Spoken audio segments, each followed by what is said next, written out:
Hi guys, back again, Pam and Jet. How you doing? I just got really excited because of the fact that tonight on the Sci-Fi Channel they're doing a double feature. First, they're showing the John Carpenter's The Thing, and then they're showing Total Recall. And oh my god, do I love both of these movies! I don't even know why I'm that excited because I have them both on DVD and I can watch them as a double feature whenever the hell I want. But the fact that they're gonna be like on television, there's something like about that whenever even if it's a movie that you own, you get really excited. You're like, oh, look, fucking Sense and Sensibility's on again. I think I'm gonna watch it when it's on HBO, even though I watch it every 15 minutes on DVD. It's kind of an embarrassing admission. But the point is, I also like Total Recall and The Thing. So, here are a few reasons why each of these movies is awesome. I just wanted to do a quick thing. This is totally off the top of my head, so let's get to it. The Thing is awesome for these reasons. Kurt Russell's sombrero. Enough said. Wilford Brimley going fucking axe crazy. Who doesn't love it? He has diabetes and an axe. He has both. The fact that it could be interpreted as this, especially because it was like made in '82, it could be interpreted as like a AIDS allegory. Think about that yourselves. What else? Freaking the part when Palmer splits like from his midsection up through his head like this, and freaking who was it that he like just and he gets windows like this way and then flips him up so it's like a guy from like here up and then another guy sticking with his legs up in the air and they're like doing this weird dance head bite thing.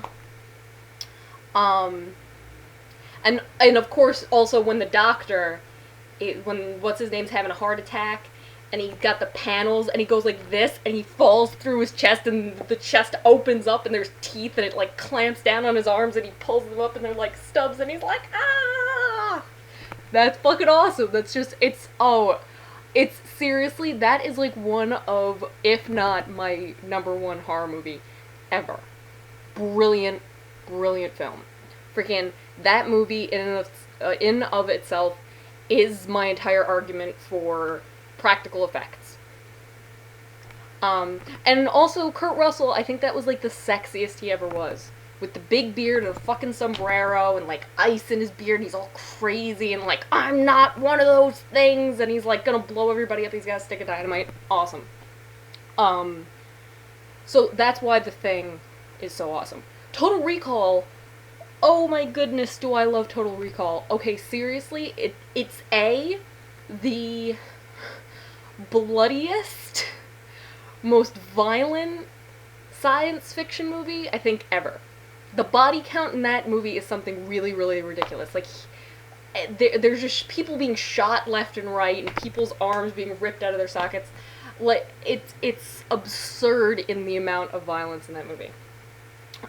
Especially again that one part where they're chasing Schwarzenegger, Quaid, through the whole airport little transit station thing, and there's like there's like some random bystander on the escalator, and he grabs the guy, and he's like using him as a human shield, and this guy's like his chest is exploding with bullets.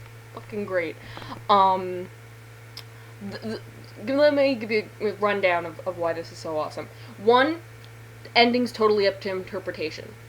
You decide for yourself whether or not it was all in his head or if any of it actually happened. Which is a lot different than the Philip K. Dick story, We Can Remember It For You Wholesale, which is I love that story. It's such a great short story, but the thing is, that story is very cute and sweet in my opinion, and it freaking was the seed that created this horrible, violent, crazy action movie. But I really consider this movie the thinking man's action movie because of the fact that it is so up to interpretation, and like you can like read into it in certain ways in the way that you know kind of will. And so there's Thinking Man's action movie, how gory and terrible it is, the fact that Schwarzenegger is just priceless, the chick with three tits, and not even like in the way that you would have three tits. Like it wasn't even like down the milk line. It was like she had one in the middle, and that doesn't even make sense. Like if you were gonna have like an odd number of tits, it would be like 1, 2, and then like one like here or here, but like not like in the middle. That doesn't really make sense. But they were mutants, whatever.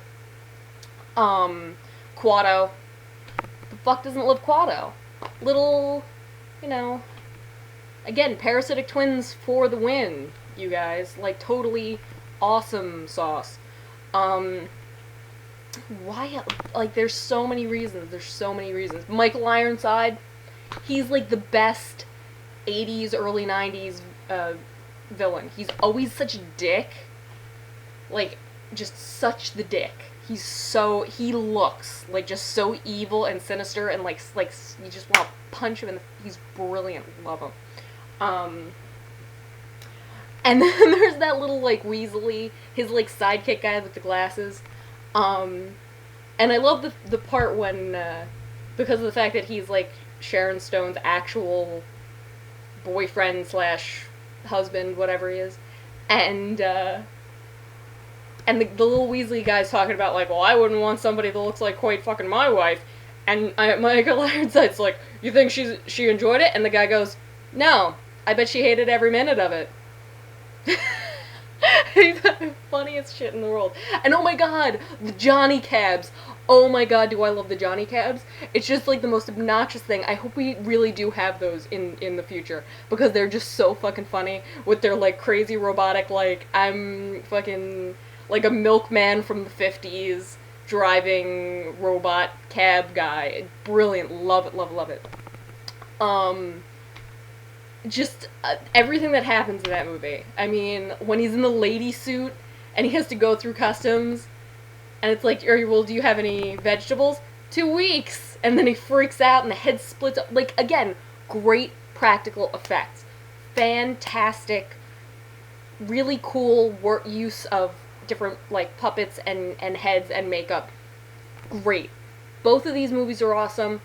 If you watch this before it's tonight and you have Sci-Fi, go fucking watch them both, even though they kind of will suck being shown on cable.